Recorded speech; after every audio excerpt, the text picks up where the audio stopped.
A lot of people don't notice this tiny detail when watching animation.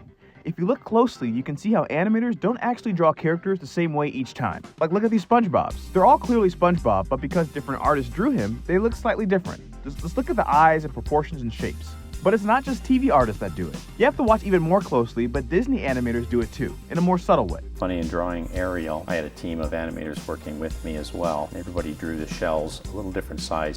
You could always tell which animator was drawing her at that point. So to try to get the characters to look as consistent as possible, most shows have model sheets that break down step by step how to draw your favorite cartoons. Tons of work goes into creating these things, but despite all the effort, there are some animators who can't help but draw in their own style. I found these twisted versions of iconic characters and watch till the end because it gets absolutely mind-blowing. You gotta see this.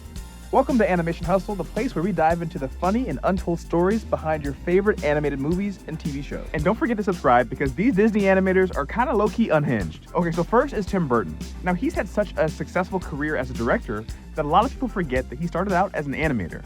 He went to CalArts back in the day and eventually went on to work at Disney Animation, and as you might guess, he hated it. Now, Tim Burton definitely has a unique style. His skinny limbs and big eyes and paleness is iconic, but also doesn't really fit the Disney style. At the time, Disney had a very distinct studio style. They wanted characters that look like this, but Tim Burton drew them like this. Let me know which ones you like better.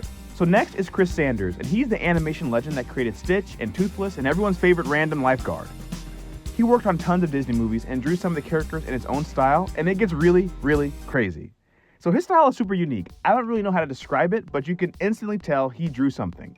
So while making Lilo and Stitch, they wanted to replicate his style, so they had to make tons and tons of documents and guides to help other animators replicate it. It kind of reminds me of Calvin and Hobbes or something like that at times, but it's also really round and detailed. I don't know. In those guides, they call the style cute and creepy, and I think it's a perfect fit. Let's check this out. So he worked on Lion King, and here is the final version of Scar, and here's how Chris Sanders drew him. And here's Timon, and Simba too. So later on, he went to go work on Mulan, and seeing his version of the final battle is absolutely wild. But it gets even crazier. His wildest drawings were from Beauty and the Beast. So here's the iconic beast that we all know and love, and here is the Chris Sanders version.